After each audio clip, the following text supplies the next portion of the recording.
to be back. I feel like it's been 12 years or more.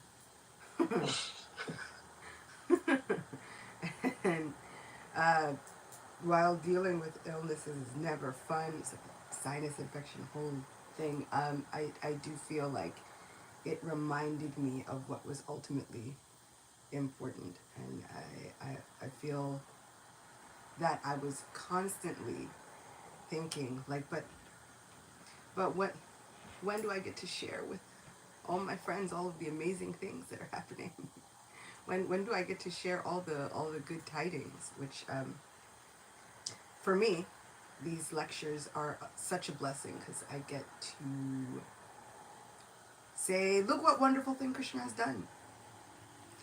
And our devotional service can be as simple as that. So I am so, so happy, grateful, feeling blessed and sheltered to be back with this wonderful assembly of devotees. So without further ado, Om Ajnanatirmirandasya Gyananjana Shalakaya Chakshurunmilitam Yena Tasmai Shri Guruve Namaha. Shri Chaitanya Manobishtam Shtapitam Yena Bhutale Swayam Rupa Kadamayam Dadati Swapadantikam. Nama Om Vishnupadaya Krishna Prishtaya Bhutale Srimate Bhakti Vedanta Swaminiti Namine. Namaste Saraswati Deve Gauravani Pracharine Nirvishesha Shunyavadi Paschatya Deshatarine. Jaya Shri Krishna Chaitanya Prabhu Nityananda Shri Advaita Gadadhar Srivasadi Gaura Bhakta Vrinda. Hare Krishna Krishna Krishna Hare Hare, Hare Rama Rama Rama Hare Hare. Vancha kalpatarubhyascha kripa sindubhya evacha patitanam pavanebhyo vaishnavebhyo namo namaha. So once again, it is so wonderful to be back with all of the illustrious assembly of devotees. There are so many different spiritual literatures that speak about innumerable devotees, and they call them out by name. Just as our dear Ananda this morning was calling out everyone by name. And sometimes you might think, what is the point? Why? Is it that important to say good morning to every single person? But in so many different scriptures, including Bhakti Ratnakar and in so many Rasikananda, Shataka, so many different things, we hear that just reciting the names of the devotees of the Lord gives us untold benefits. Simply reciting the names of the devotees of the Lord, even if we don't know personally who they all are. And so within Bhakti Ratnakar, there are some sections before each chapter where, in some cases, the entire page is just filled with Narahari Prabhu saying all glories to this devotee and this devotee and this devotee and this devotee. For an entire page it goes on. Paragraphs and paragraphs of just all glories to these devotees of Sri Chaitanya Mahaprabhu. So this is the importance of our association. Srila Prabhupada speaks about faith and how our association comes from that faith. In the 9th chapter of Bhagavad Gita, he says that this association is integral to our spiritual lives. So this association helps us build our faith, and then that faith helps us gain more devotee association. So while I was feeling a little bit bereft, I now feel fortunate again. I now feel as though the real wealth is back. So I'm so happy to be here. I was looking at the calendar, as I like to do, and I was thinking about which Vaishnava Acharya to speak about. And there are so many days in the past week and coming up in the next few weeks, there are so many Vaishnavas making appearances, having disappearances, having all kinds of pastimes. So many Advaita Acharya is coming, Srila Vishwanath Chakravarti Thakur is coming, Gopal Bhatta Goswami had just come, Jiva Goswami is coming, some Vishnu Priya Devi is coming. So I was thinking, what am I supposed to do? What do I do? I can't fit them all into one lecture. What do I do? But there is one thing that so many of these devotees have in common. And that one of those things is the worship of the deity. I am a person who's very, very fond of darshan. And so then I thought, let me speak about that. This thread of darshan can bring all of the devotees together. Darshan is something which is integral to our lives. In preparing for this lecture, I was looking at some very many conversations that Srila Prabhupada had with many devotees. And one devotee was asking, Srila Prabhupada, is it necessary for us to see the deity every day? And Srila Prabhupada said, necessary, yes, this is needed. He said, the moment that you ask the question, is it necessary? The moment that you even think that it's unnecessary, you've fallen a victim to Maya. So how incredible that seeing the deity, conversely being seen by the deity, is so important. Srila Prabhupada often speaks of the importance of householders. If there is no temple nearby, no problem. You simply maintain the deity in your home. That's enough. More than enough. It's perfect. So I thought I would speak about the importance of darshan, the importance of seeing the deity. What do we get by seeing the deity? So Queen Kunti has very, very famous prayers. And some of those prayers seem to become more famous than others. She has said a wealth of things about Krishna, her dear nephew. What we remember is the one where she says, oh, my family and I, we have gone through so many calamities. We have been targeted so many times. And somehow, Krishna, you have saved us time and time again. And so then, let these calamities come again and again. I, myself, have looked at that verse and said, maybe I don't want to recite that one. Maybe I don't want to challenge Krishna to let the calamities come again and again. But recently, as I was talking with some friends, because association is so important, I was also contemplating this point. Do we think that simply by saying, oh, let those calamities come again and again, that is what is making the calamities come? Prahlad Maharaj says, does anyone ask for a fever? Well, no. No one's begging for a fever. Then he asks his friends, well, then how does it come? We don't know. It's all happening by the arrangement of material nature anyway. Simply speaking about the calamities is not always making them come because they're here anyway. We are now taking up the opportunity to honestly reflect on our position. It's not that we are asking, we don't have to ask the calamities to come in again and again. They will come either way. But we can honestly reflect on our situation. Oh my Lord, I am here in this vast material existence. But somehow or other, just by thinking of you in those times of need, by praying to you, somehow you've come and saved me. And what is this saving? The actual saving, the actual gift is that we get to have the vision of Krishna again and again, face to face. Now I also always would think, but this is Kunti, the aunt of Krishna. She can have Krishna's special vision face to face, but what about us? I'm not there yet. What do I do? How can I get to see Krishna face to face?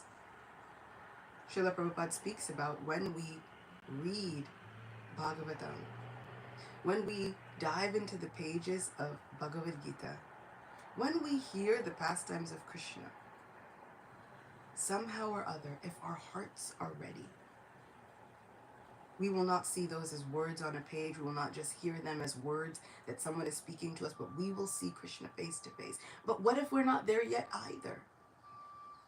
What if I can't fix my mind on the pastimes of Krishna?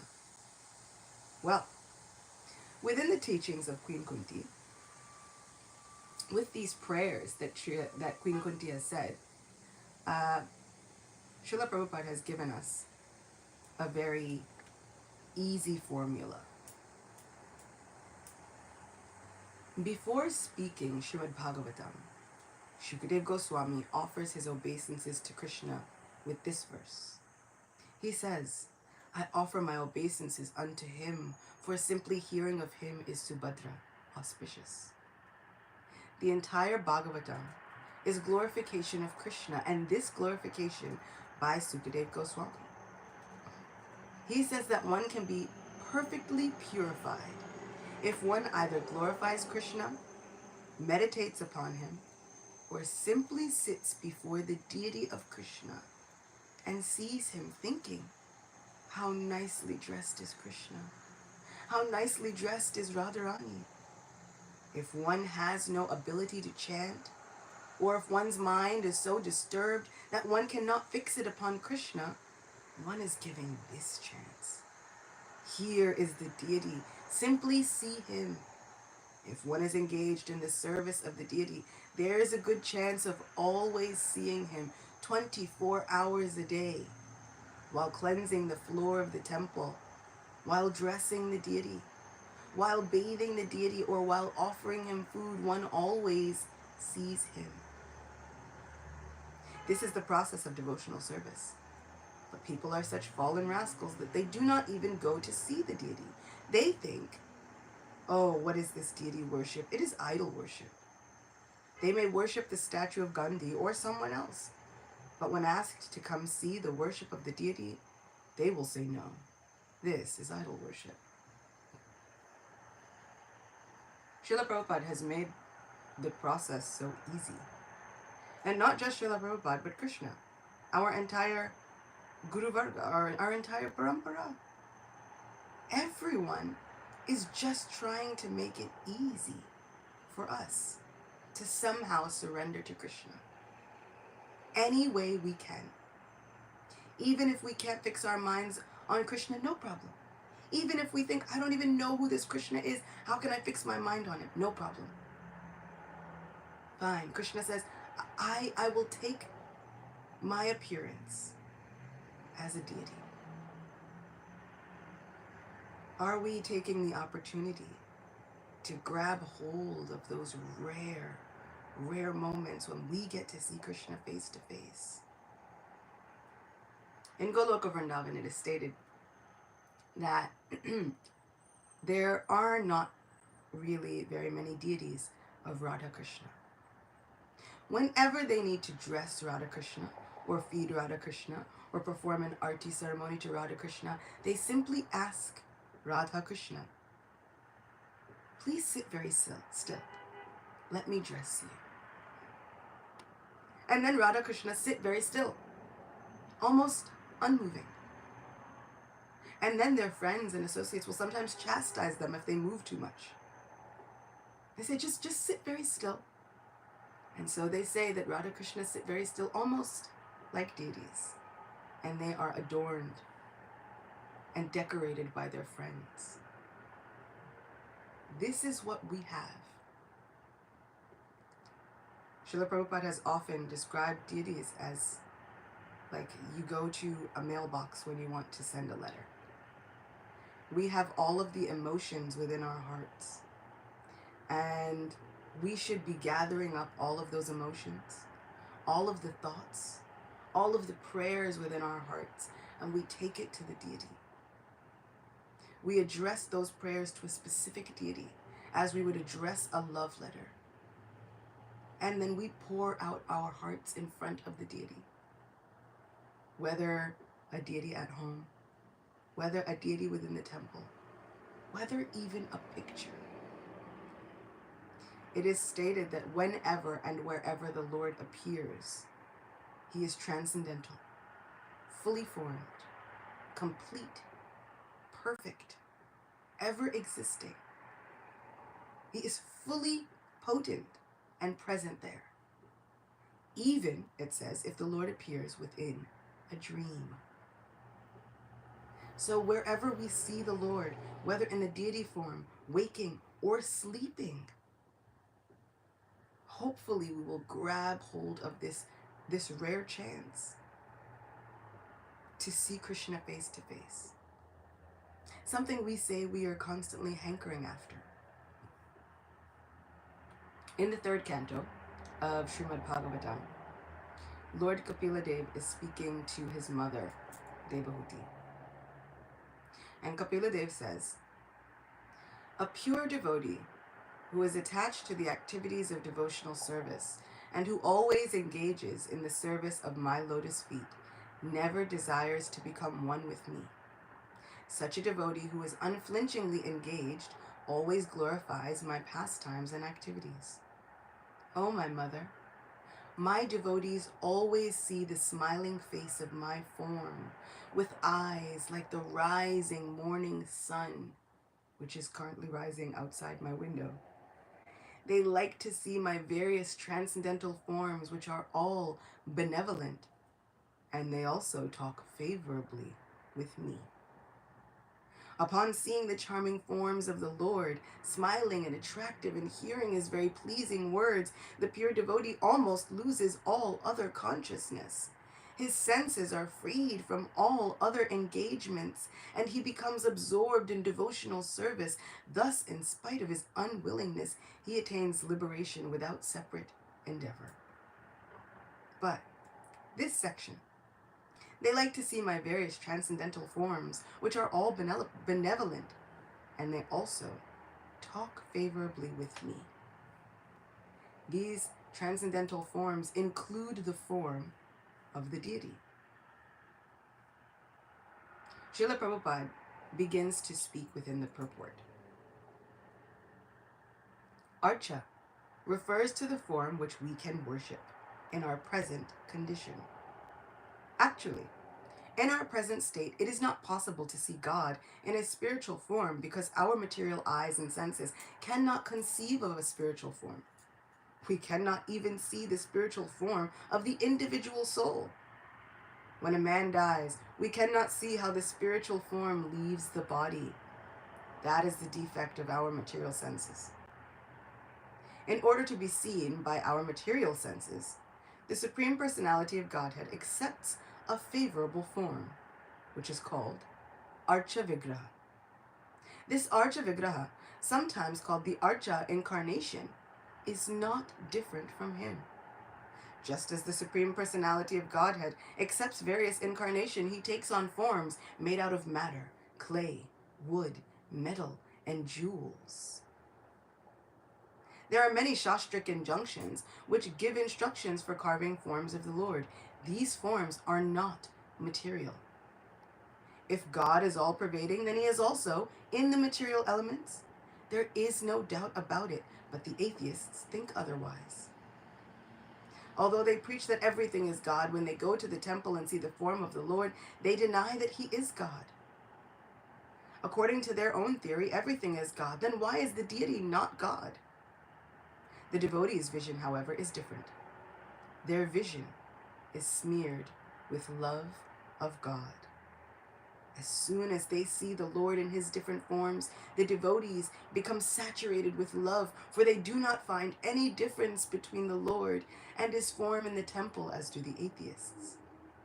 The smiling face of the deity in the temple is beheld by the devotees as transcendental and spiritual, and the decoration of the body of the Lord is very much appreciated by the devotees. It is the duty of the spiritual master to teach how to decorate the deity in the temple, how to cleanse the temple, and how to worship the deity. Deities are benevolent. Srila Prabhupada continues. The devotees express their minds before the deity. And in many cases, in many instances, the deity also gives answers. But one must be a very elevated devotee in order to be able to speak with the Supreme Lord. Sometimes the Lord informs the devotee through dreams. These exchanges of feelings between the deity and the devotee are not understandable by atheists, but actually the devotee enjoys them. Kapila Muni is explaining how the devotees see the decorated body and face of the deity and how they speak with him in devotional service. So not only do we get the chance to see Krishna face to face, but we have the opportunity to speak with Krishna. Famously, Srila Prabhupada has said, Krishna has come just to speak with you. Now we must make ourselves ready to hear him. He's descended in his Archa Murti form just to have conversation with us. It's us that have to make ourselves available. We have to turn our transmitters so that we can get the right frequency and the right signal to be able to converse with Krishna. And sometimes I think, really? Really, really? My dear nephew, one of them, is 8. And when you tell him something fantastic or something unbelievable, the first thing he does is he turns to you and he says, real? Like, really? But he just says, real? And then you say, yes, real. And so sometimes when I hear of these things, Krishna has descended just to speak with me. I want to turn to our whole Guru Varga and ask, real? But it is real. It is absolutely real. If we could have faith like Prahlad Maharaj, where if anyone were to ask us, really, is Krishna in this form? Yes, he is, I promise. We should be so excited. Even more excited than that. We have such a rare opportunity. We are constantly begging Krishna, give me your association. Please just come see me. Oh, Krishna, please just fulfill this heart's desire of mine. When will I get to see you? Oh, my Krishna, when will I get to know you? Oh, my Krishna, when will I get to engage in your devotional service? And then Krishna descends in an Archamurti form. This is an incarnation. It is not simply matter. Within the pages of the Brihad Bhagavatamrita, we hear about a king of a southern province. This king was so fond of making so many festivals in his kingdom. He would feed so many of the citizens. He would make festivals nearly every day. And it says, near this king's palace, the personality of Godhead resides as if directly in his original form of eternal existence, knowledge, and bliss. He has kindly assumed a non-moving appearance. Commentary. The Lord's incarnation as the deity in a temple is stationary, at least to ordinary eyes. But he is the same absolute person who lives in the spiritual world, yet he assumes a special form to make himself visible to everyone. The Lord's pastime incarnations, who move about displaying adventures with their devotees, are rarely seen in this cosmic manifestation, but the Vishnu deity in this king's capital was so potent and so attractive that the citizens almost forgot he was a non-moving deity. I want this to be the goal and the mission statement of my entire life. The Vishnu deity in this king's capital was so potent and so attractive that the citizens almost forgot he was a non-moving deity. I have often prayed to Shri Shri Radha Govinda and Shri Shri Radha Murlidhar. There is some defect in me that sees you still as non-moving. But you can remove that defect. You know, people have something called cataracts, and it causes a cloudiness of the eyes. People are unable to see clearly. But those cataracts can actually be removed. We can go to a doctor and they can clear the eye of all of that cloudiness, all of the buildup that's there. Oh my Lord, this cloudiness has infected my heart. So then I think that you are non-moving. You can remove this cloudiness. You can remove the spiritual defects. You can remove my spiritual cataracts. So that one day, all the impediments will be removed and I will see you as moving, walking, talking, speaking, interacting. I want to forget that the deity is non-moving. As we take darshan, as we gaze at the form of the Lord, starting from the Lord's lotus feet, Kapila Dev expresses in many, many, many, many verses about how we should gaze upon the form of the Lord. We gaze at the lotus feet of the Lord, which are like a boat, which can help us gain an exit out of this material ocean of existence. As we gaze at the form of the Lord, as we gaze at the many ornaments and decorations, I want to forget that the Lord is not moving. What pastime is he having with me today? Our beautiful parampara and our spiritual teachers have spoken to us about the importance of even the ornaments that Krishna wears. A pearl necklace that reminds the Lord that his devotees rest upon him. They take shelter of him. Each of those pearls is indicative of a devotee that has taken shelter of the Lord, and so the Lord always wears a pearl necklace. Our parampara has said that the Lord wears a Vaijayanti garland made of 5 flowers. Those 5 flowers do not even bloom in the same season, but they do for Krishna. But those 5 flowers, those combination of flowers, represent the 5 rasas, the 5 relationships that any devotee can have with Krishna. Krishna's garland is made up of the relationships that we have with him. Everything has some meaning with Krishna's darshan. It is said, sometimes Krishna and Balaram would adorn themselves with ropes. Those ropes are very, very special. Many people say those ropes are for tying cows. They are cowherds after all. But those ropes actually send a special message to their devotees and to all of the residents of Vrindavan. Krishna and Balaram, when they have those ropes on their hips, they are looking for some devotee's heart to tie up. And when they say that those ropes are sometimes tied within their turbans, it is said that that indicates that Krishna and Balaram have found a soul that they have tied to them with their loving affection. So even looking at Krishna and sometimes seeing, my Krishna has a rope. Now what message is he sending us? Is he looking for love or has he found it? And if he's found it, what fortunate devotee has he tied up today? Krishna is bound to his devotees with love. And simply by looking at the darshan of the deity, we can understand that.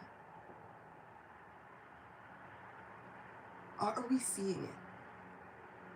Or are we just thinking, okay, I have to go to darshan and I have to go see the deity because my temple president told me to, or my bhakta leader told me to, or my ashram leader said that if I don't get up for Mangalarti, I have to go and stay somewhere else. So now here I am. Or are we understanding what is Mangalarti? Mangalarti is something so rare and special that very, very few people get this vision. Mangalarti is Krishna waking up before his mother wakes him up. He wakes up in the company of the gopis. And then they quickly tell him, it's time for you to go home. Go home now. Go home. And so then he goes home and pretends to be asleep until his mother wakes him up. And when his mother wakes him up, we call that greeting of the deities. But this Mangalarti is very favorable for all of us. It is said that Mangalarti is such a favorable time. You can ask Krishna for anything, and he is so eager to grant it at that time. Many people would say it's because he wakes up and is immediately offered all of his sweets, but we know that he is in such a good mood because he is still woken up with his dear beloved gopis. Imagine, we get to witness that arti? Even the cowherd boyfriends of Krishna don't get to see that. Only a few of them, known as Priya Narmasakas, get to witness that. But we, every day, we have this opportunity. This is the glory of darshan. Gora Arti is something that is rarely seen. There were demigods clamoring to just get this darshan. King Indradumna searched far and wide throughout the entire world just because he wanted to have darshan of a deity of Krishna. He didn't want to see Krishna in meditation. He didn't want to see Krishna in his heart. He wanted to see the form of the deity. And so he searched far and wide for the deity of Nilamadava. We have deities.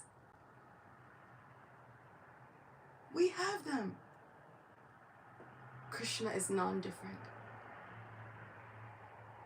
I promise. All we have to do is somehow or other remove the cloudiness. Krishna, remove those impediments from our hearts so that we forget that you are a non-moving incarnation. We are yearning to see you. And Krishna says, here I am, no problem. Let us never, ever, ever forget. I was reading within Bhakti Ratnakar because I was trying to pinpoint which devotee I could speak about. Somehow Krishna says, speak about all of them, no problem. And within Bhakti Ratnakar, it was speaking about the appearance of Sri Radharaman, the beloved deity of Gopal Bhatta Goswami. And in there was one line that said, not everyone gets darshan of Radharaman. Only the most fortunate people in the universe get darshan of Radharaman.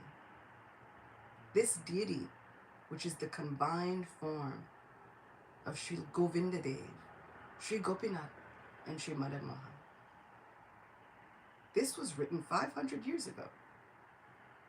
And even then, they would say only the most fortunate people in the universe could have darshan of Sri Radharaman. And even till today, he's giving his darshan freely. If the Lord has pulled you to see whichever deity is close to your heart, please know that this is not an accident. Please know that this is not coincidence. This is a miracle. It is a vision of love. The Lord now is calling you, pulling you. The Lord now is more eager even to see you. These are non-moving incarnations. And these non-moving incarnations of the Lord are the absolute treasures of our lives. Thank you so much for bearing with me, for praying for me, for sending your best wishes so that this lecture could go the best way it could possibly go. Thank you for praying that somehow, hopefully, I've said something that gives pleasure to the heart, that gives pleasure to our Guru Parampara, that gives pleasure to Srila Prabhupada and my own spiritual master. And I pray that something will have given pleasure to our innumerable deities, the deities of our hearts that give us their priceless visions of love.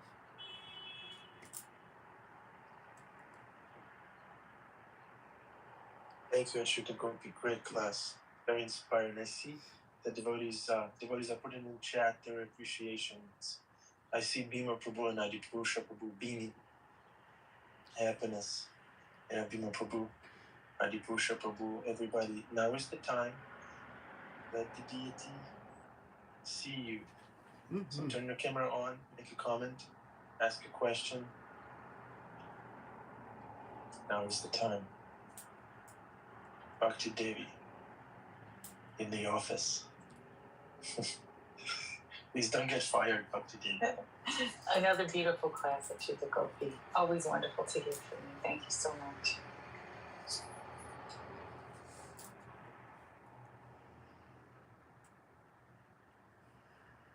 This service Prabhupada gave us of the deity works is very intense. It's almost like open heart surgery because you really want to do it nicely and you just have a certain amount of time. Cleanliness and punctuality are important in deity worship. There's a devotee here dressing all the deities on Radha Muralida's altar this morning by herself. You know, Lord Nrsingadev, Little Radha and Krishna, Lord Chaitanya, and Radha Muralidhar. And I see her running back and forth from the Vichar room to the altar. It's so intense, you know, with a full heart, you know. And at one point, I had the service on Radha Muralidar's altar 7 days a week for 5 years. And it was never dull, you know. And it's really, Krishna pulls on the heartstrings, you know. He just, it's twisting your heart to make you cry out, you know, that you can't do this without your grace. And I hope I can please you. And I hope we get the deity's curtain open on time. Just a miracle that the curtain's open every day on time. And if you're not doing the deity worship, you don't have that the experience of how intense that can be, you know. And Krishna reciprocates. So many nice stories in the literature about Shakshi Gopal came as a witness, and you know the deity that stole the sweet rice. Yeah, Gopinath. Yeah, for sure. What is it? Kirchor Gopinath. Kirchor Gopinath, right? And one day I came into the Radha Muralidar's temple, and there used to be Jagannath deities that we took care of here. And I don't know if anyone knows Evangel, this little Chinese girl who's been with us, helping with prasad distribution for the last 24 years. But at one point, she was taking care of Lord Jagannath. And I came into the temple room, and you can't see who's behind the curtain. I didn't know if there were several devotees there or whatever. But I heard Evangel speaking, and she said, "You guys better not give me a hard time today. I don't have much time." She's talking and chastising Lord Jagannath. And I looked in there. I didn't know she was talking to Lord Jagannath. And Lord Balaram. But Krishna will pull that out of you, that this is a relationship, that I'm really, like you say, real. I'm really here. Somebody has a question there in the chat. Let's pick that up. Regards to Srila Prabhupada, he's given us this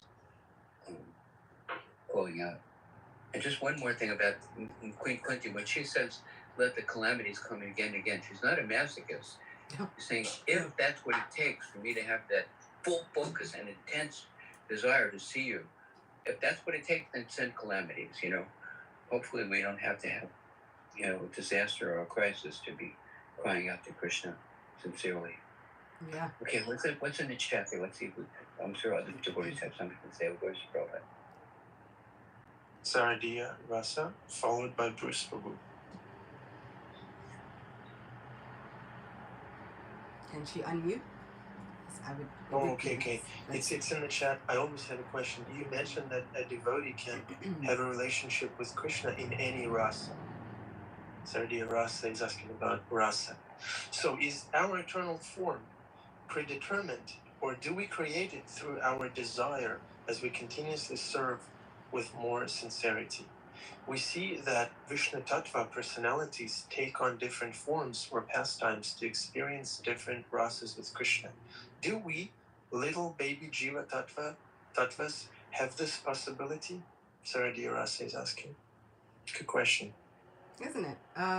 I like to remember that Srila Prabhupada often used the word reclaim, re-establish. Um, there is nothing new about this process. This is a process of remembering who we were. So the problem is we are in these limited bodies with our limited visions, with our limited perceptions, thinking this is all there is. I started here, I'm done here, this is all there is. But these bodies, Srila Prabhupada so many times they say the jiva is reawakened even at the time of dissolution. Right? We always say, oh, all of the jivas, they expand from you, O Krishna, they come out from you, and then they enter back into you when you inhale. All of these things, all the exhales and the inhales, and everything is disillusioned. And then he glances over and then reawakens everyone. So we already have our positions. We already have our identities. Now, the wonderful thing, and one thing I was also telling my nephew recently, because we were asking them, who would you like to serve eternally?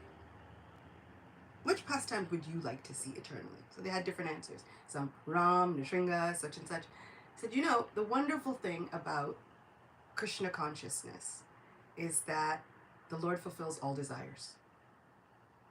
And just as the Lord is unlimited, he gives some of that unlimited potency to the devotees, as we are part and parcels. We have things, right? Just not in the same volume. So he gives some of that unlimited potency to the devotees so that they are able to even serve in multiple places, in multiple pastimes at once. So a lot of these pastimes are happening simultaneously. So these devotees are here simultaneously. How do we do that? This is the inconceivable nature of Krishna. But as Krishna is inconceivable, he says, no problem. If we have that desire to serve, we don't have to miss out on anything. If you think, oh, but I want to serve Mahaprabhu, but I also want to serve Radha Krishna, there are devotees serving in both places at the same time, spiritually, eternally. And we see it in so many pastimes. We see Narada will come and he will give some darshan and give some good advice, even within Chaitanya Lila, but also Srivas Thakur is there. Isn't he an expansion of Narada Muni? Advaita Acharya is there. Isn't he Sadashiva and Mahavishnu? But then Mahavishnu arrives sometimes. Lord Shiva arrives and speaks with Lord Gauranga. So this is the blessing that Krishna gives to all of his devotees. Is it possible? It is probable. It is promised. If we simply give up this idea that this body, this connection, this is where I've begun and this is all I have. We did not start this journey even in these bodies. And so we have identities. So many identities. But the key and the thread connecting all of those identities is that I serve my Lord. Over and above all, I'm a soul that serves my Lord. So I hope that kind of answered your question. So, dear Rasta, you're not the body. You're eternal servant of Krishna. In the best way, too. Because, sometimes we hear, we're not that body, and it's always made disparagingly, you're in the bodily conception of life. And now it's like, you're not that body. So you have such an unlimited capacity for service. We have an unlimited ability to go on unlimited adventures with our friend. Because we are not these bodies. We are not tethered by the limitations of these bodies. Sardiya Rasa sends us dandavats. She's satisfied. Thank you. Bruce Prabhu, so you have arrived. And that's where you drive every day. Closet? No, I'm actually in a hotel at the moment, about to go skiing. Achyuta, thank you for your class. I always leave your class, and when the camera or when the class ends, I'm always with a sense of wow and just awesomeness that comes over, very gripping, often give me goosebumps. I have a reflection. Power of association reminds me of my childhood. So excited to play with my friends, play games, talk, and do. Oh, should we end? No. Ask the question. So when I'm deprived of association, I feel a sense of missing out, missing something. I have lived the power personally of the power of devotees. We exchange love, a hug, discussions on Krishna, discussions of our journey of bhakti, glorifying Krishna in kirtan. We do not have mundane conversations often, or if ever. The conversations are centered around Krishna. So different from my experience of my entire life outside of bhakti. A very clear demonstration of me to the love of Krishna. I asked myself, without devotees, I could not walk this difficult path of devotion, handle the gifts, handle the cleansing, and try and stay as level as possible. I'm so grateful for this association, and I'm learning to remember Krishna. My question is, through this reflection and some of these basic understanding, the question of neophyte perspective is, why? Why does Krishna give us all of this? And to allow us this ability to serve. And it sort of eases the service, if you will. So I asked myself this question, like, because my experience is outside with my friends. I can go years without seeing friends, and I'm okay. But I miss 1 or 2 weeks at the Bhakti Center, and there's like this pull happening. There's something driving me to, whatever is going on that I can't be there, to get there, irregardless of other responsibilities or other actions. So that's my question. So, the sometimes the question is like, why? Why would Krishna make it so easy? Shri Radha Murlidhar ki jai, Shri Gaura Chandra ki jai. What is this thing? And the pull, because like you said, you can have an outside friend, you don't speak to them for years, it's fine. You meet a devotee, you think, why do I love you? This is weird. I don't even know you that well, but now we've got this intense, like, and it's not even like, oh, I like you as a friend. It's like, why do I love you? This is very strange. But the simple answer is that Krishna is a cheat. He's a cheater. We come to this material world and we think, Krishna, I don't want to know you. I want to go and do things on my own and be the big boss. And I also don't want you to talk to me about it. Like, you stay on your side. I'll stay on my side. You let me run things how I'm going to run things. I'll let you run your thing how you run, your little material and spiritual and all of the worlds. I'll let you run things how you run them, and you let me try and be the boss. And so Krishna, though, is so much more eager to have us back than we are even to be back. That he's a cheat. How does he cheat? When we say we don't want to talk to him personally, when we say, look, I just want you to leave me alone, he says, okay, no problem, I'll leave you alone. And then he sends the devotee. Go, reclaim that person, because they're not going to be happy. He's watched us be unhappy for lifetimes. So sometimes we think, I've been unhappy for lifetimes. I'm unhappy right now. Krishna, why aren't you doing something? And so it's a catch-22 for him, He's in trouble if he does something. He's in trouble if he doesn't do something. It's like, why aren't you doing something? Well, he is doing something. Then he sends devotees. Here, go love this person. And you won't even know why, but they'll yank you closer to me. And by hook or by crook, he is so crooked that he will find a way insidiously to creep into your life. I've known people who have gotten so frustrated with Krishna consciousness, they say, I just want to leave. There's so many arguments, there's so many different things. This material world would be easier to navigate without me having to follow all these rules, so I'll leave. And then they write me and they say, but I can't stop dreaming about this Krishna. Or I'll be in a dream and there's a kirtan. Or I'm walking and then there's a kirtan. Or someone randomly will say some Hare Krishna something. Why won't he leave me alone? Because he won't. He is that person. We say, I want you to leave me alone. He says, okay. And then he cheats. And he's actually said. He has a lasso. So Krishna tells so many devotees, he says, hey, he's got it. What was that, Bhima Prabhu? And it gets smaller and smaller. The slip knot, and it goes around your head like this.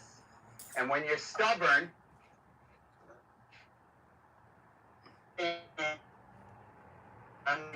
wrong, but when you're stubborn, he's got you. We're all stubborn. We're all Denikasaurus. Hare Krishna. And yet and still, I don't know anyone more stubborn than Krishna. He's going to be stubbornly loving us throughout lifetimes and lifetimes of us ignoring him steadily. So he tells many devotees, my mercy follows the mercy of my devotees. And so when we feel devoid of Krishna's mercy, he sends devotee after devotee after devotee. And he won't stop. Even within this Brihad Bhagavatamrita, he tells this young Gopakumar, he says, I wanted you to come back and be with me, but you were ignoring me. And so I couldn't find any other way. So I myself took the form of your guru. Within the Brihad Bhagavatamrita, the Vaikuntha Loka residents have a conversation, and they say, sometimes when we see that a spirit soul is traversing through this life, we will feel such an overwhelming desire to come and help them that we will advent and become good association. So sometimes the way that there are Shakti Avesha avatars, right? Avatars that are imbued with the mercy and the potency of Krishna for just a specific purpose. The hearts of our friends can become Shakti Avesha avatars for devotees. So maybe, because sometimes you think, this person got me involved in Krishna consciousness and now they're not even involved. Right? They no longer even want to be involved in Krishna consciousness. How did this happen? Because Krishna cannot be away from us. I mean, he could do anything he wants, but he's decided, I won't do that. Krishna can do anything he wants, and he's decided that the thing that he wants to do is to not let us go. So this is why devotee association, because the devotees are even more merciful. Krishna says, what to speak of my devotees? Even the devotees of my devotees are so incredibly dear to me. My devotees aside. Even the people who are just devotees of my devotees, no problem. This is our Krishna. He is making it easy every moment because he's a cheater. So every day I want to find out, like, how's Krishna cheating for me today? I like somebody who's going to love me so much that they're willing to break all of the rules. And then when we think, oh, you can't possibly break the rules anymore. He says, fine, I will rework the entire universe. Have an Ekadashi. He will flip the rules of the entire universe and give us holy days like Ekadashi, give us deity forms, give us all of himself. So, he's cheating. Thank you.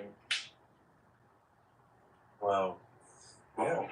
Real wow. Beautiful question. That's a wow question and a wow answer. Yeah, we can't handle walking without Krishna. We can't handle skiing without Krishna.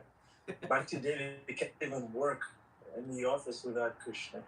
And Bhima Prabhu, yeah, if we try to ski away from Krishna Krishna will send Bhima Prabhu with a lasso. Well, Bhima And he'll Prabhu, drag you back. he's following Bhaktisiddhanta Saraswati Thakur and broomsticking. He's like beating his mind with a broomstick early in the morning. I want to commend you on this wonderful feat.